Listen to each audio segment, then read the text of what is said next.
Assalamualaikum warahmatullahi wabarakatuh. Hai teman-teman semua, pada video kali ini saya akan membahas 7 unsur budaya Sulawesi Selatan. Nah, adapun tujuan pembelajaran dari 7 unsur budaya Sulawesi Selatan ini adalah yang pertama, mengetahui 7 unsur kebudayaan. Kemudian yang kedua, mengetahui 7 unsur kebudayaan yang ada di Sulawesi Selatan. Yang ketiga, menyebutkan 7 unsur kebudayaan yang ada di Sulawesi Selatan. Saya Syifa Nur Aini, mahasiswa STIT Al-Ihsan Bale Endah Bandung, Prodi PGMI semester ketiga. Video ini adalah salah satu tugas dari konsep dasar IPS yang diampu oleh Ibu Neni Nadiroti Muslihah MPD. Unsur budaya adalah bagian-bagian dari kebudayaan yang dapat kita temukan pada suatu kebudayaan. Nah, ini adalah peta Sulawesi Selatan. Sulawesi Selatan itu adalah sebuah provinsi di Indonesia yang terletak di bagian selatan Pulau Sulawesi.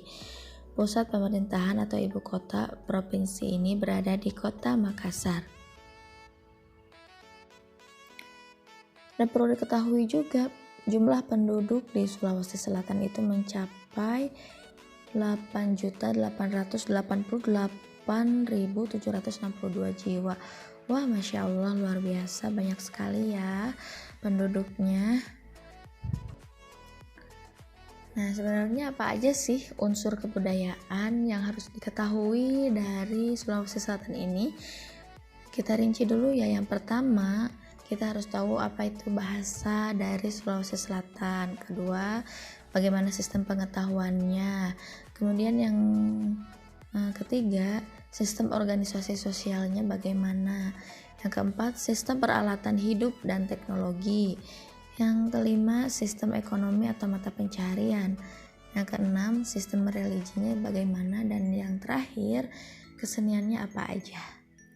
Unsur kebudayaan Sulawesi Selatan yang pertama adalah sistem bahasa. Bahasa yang digunakan di Sulawesi Selatan adalah bahasa Makassar, bahasa Bugis, bahasa Toraja, bahasa Mandar, dan bahasa Luwu. Sistem pengetahuan Sulawesi Selatan ada pengetahuan alam, flora, dan fauna, pengetahuan ramuan obat, pengetahuan kedutan pada bagian tubuh, dan pengetahuan hari baik dan buruk. Sistem organisasi sosialnya adalah sistem masyarakat dan kekerabatan. Nah, sistem organisasi sosial ada sistem masyarakat, kemudian ada sistem kekerabatan, ada juga hubungan kekerabatan. Dalam sistem masyarakat ada 3 lapisan masyarakat, yaitu 1 ada Arung, kemudian yang kedua ada Maradeka, yang ketiga Ata. Kemudian pada sistem kekerabatan ada yang disebut bilateral, kemudian parental, dan juga perkawinan. Sedangkan pada hubungan kekerabatan ada yang pertama yang disebut dengan sianang, kemudian yang kedua sompung lolo, yang ketiga sirowe rowokeng, dan keempat siwija. Nah, alat pertanian masyarakat Sulawesi Selatan yang pertama ada alat tradisional yang dipergunakan untuk pengolah tanah, diantaranya rakala atau bajak, salaga atau sisir, bingkung atau cangkul. Kemudian alat pembersih tanaman, diantaranya ada pisau belek, tedak, bangkung lampe, atau parang panjang.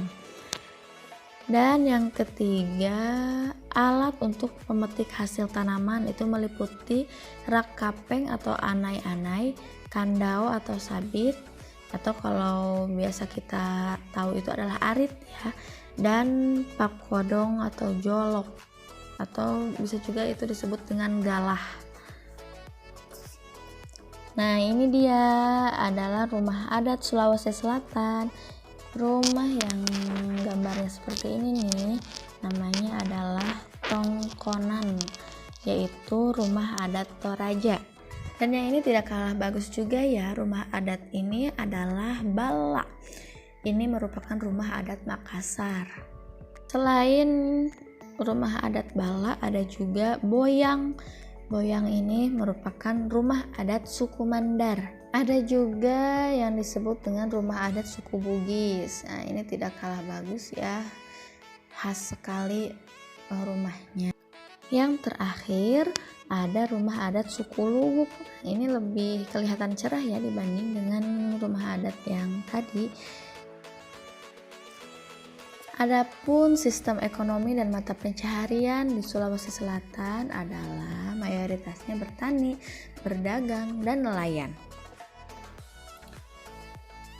Yang keenam, sistem religi atau kepercayaan yang dianut di Sulawesi Selatan itu bermacam-macam. Ternyata ada Islam, ada Protestan, ada Katolik, Hindu, Buddha, Konghucu, kepercayaan.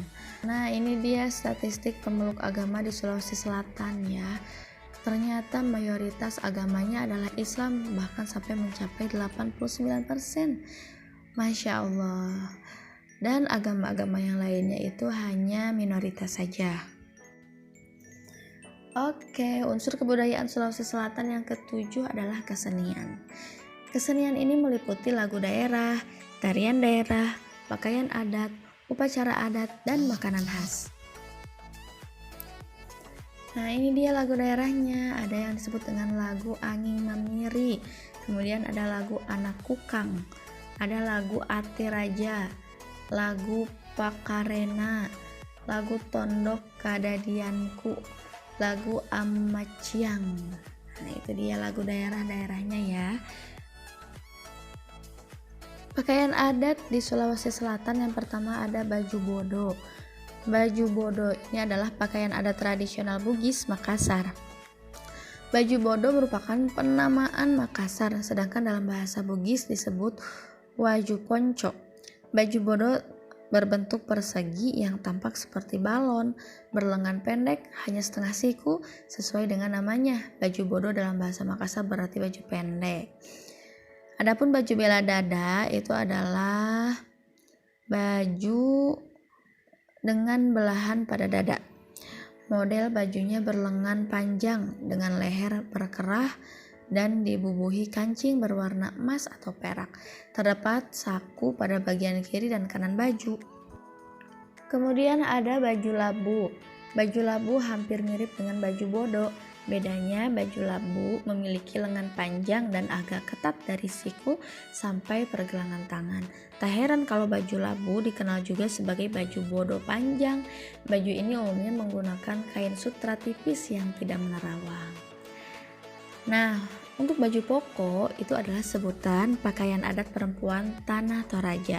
Modelnya berlengan pendek dengan warna baju dan rok senada. Baju poko umumnya dibuat dari kain polos dengan warna-warna mencolok seperti kuning, merah, orange, putih, dan hitam. Namun ada juga yang bermotif tenun khas Toraja. Jas tutu. Nah, jas tutu itu merupakan pakaian adat untuk laki-laki Bugis yang memiliki makna tutup sesuai dengan modelnya yang tertutup. Dan juga ada yang disebut dengan sepat tulang buku ya. Sepat tulang buku ini merupakan pakaian adat Sulawesi Selatan untuk pria Toraja. Berupa satu set baju dan celana dengan panjang selutut. Baju tradisional ini bermotif polos ataupun motif tenun tradisional Toraja dengan warna cerah. Masuk pada upacara adatnya ya. Ada upacara adat Rambutuka di Toraja dan Mak Nene Toraja. Rambutuka ini adalah upacara adat yang merupakan ungkapan rasa syukur atau sukacita, sedangkan Manene ini dilakukan sebagai tanda untuk menghargai para leluhur yang sudah meninggal. Kemudian ada acara Kalompoang, itu diadakan setiap hari raya Idul Adha. Tujuan dari upacara ini adalah sebagai persembahan untuk kerajaan Gowa dan diadakan selama 2 hari berturut-turut. Nah, dalam upacara adat Sulawesi Selatan ini ditandai dengan kerbau yang disembelih, juga pemanggilan leluhur. Kemudian ada Rambu Solo. Rambu Solo ini berasal dari Toraja, adalah upacara pemakaman yang dilakukan secara adat. Pada upacara ini, keluarga orang meninggal akan melakukan penghormatan terakhir kepada orang yang sudah meninggal. Adapun tarian-tariannya diantaranya ada tari kipas Pakarena. Nah, tari kipas Pakarena ini merupakan salah satu tari adat tradisional Sulawesi Selatan yang dipentaskan untuk mempromosikan pariwisata Sulawesi Selatan. Adapun tari Patenung ini adalah tarian yang mempresentasikan atau menggambarkan perempuan yang sedang menenung benang lalu perlahan menjadi kain. Tari Magelu.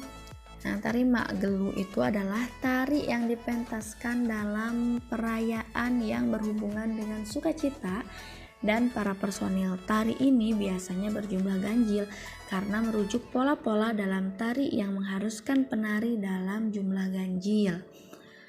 Adapun tarian Pak Pangan itu adalah tari adat tradisional dari Sulawesi Selatan yang dibawakan oleh para gadis cantik dengan mengenakan baju hitam atau gelap.